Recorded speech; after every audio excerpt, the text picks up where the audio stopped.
ഹിബ എല്ലാ കല്യാണമൊക്കെ കണ്ടായിരുന്നു. ഇനിയിപ്പോൾ ആരപ്പര വന്ന് വാപ്പ ഇവിടെ ഇറക്കി തന്നു പോയതാ. ആന്തിനി വാപ്പനെ ബുദ്ധിമുട്ടിച്ച് എന്നെ വിളിച്ചാൽ പോരെ, ഞാൻ വരില്ലേനോ.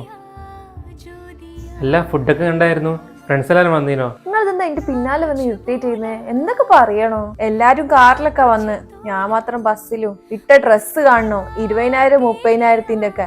ഞാൻ വേറെ ഒരു 4,000 രൂപേന്റെ സാധനം. നമ്മളെന്തിനാ മറ്റുള്ളവരെ നോക്കുന്നത്? നമ്മളെ അടുത്തുള്ള പോലെ നിൽക്കാൻ പറ്റുള്ളൂ. ഇപ്പൊ ഇന്നിപ്പോ ഇങ്ങനെ പോയി. പക്ഷെ അടുത്ത മാസം എന്റെ ഫ്രണ്ടിന്റെ കല്യാണം വരുന്ന സമയത്ത് 15,000 രൂപയ്ക്ക് മിനിമം തന്നിരിക്കണം ആഷിക. ഇതൊന്നും എനിക്ക് കേൾക്കേണ്ട ആവശ്യമില്ല. 15,000 ഉറുപ്പിക? അത് നമ്മളിപ്പോഴത്തെ അവസ്ഥയിൽ എന്റെ എല്ലാ അവസ്ഥയും കണ്ടിട്ട് എന്റെ കൂടെ വന്നോല്ലേ ഈ. ഇപ്പൊ എന്താ ഇങ്ങനെ ഒരു മാറ്റം വന്ന്? അന്നത്തെ കാലത്തെ പറ്റി പറയല്ലേ, അന്നെനിക്ക് വിവരല്ലേനും കയ്യും കാലും കാണിച്ചപ്പോ അങ്ങ് പോന്ന്. അന്ന് ഞാൻ ചെയ്തത് മണ്ടത്തരായി പോയി. വല്ല സ്റ്റാറ്റസ് ഉള്ളവനെ കിട്ടിയിട്ടുണ്ടെങ്കിൽ ഇന്ന് ലക്ഷറി ലൈഫ് ജീവിക്കേനു. ഇതെന്ത് വെറും ദാരിദ്ര്യം.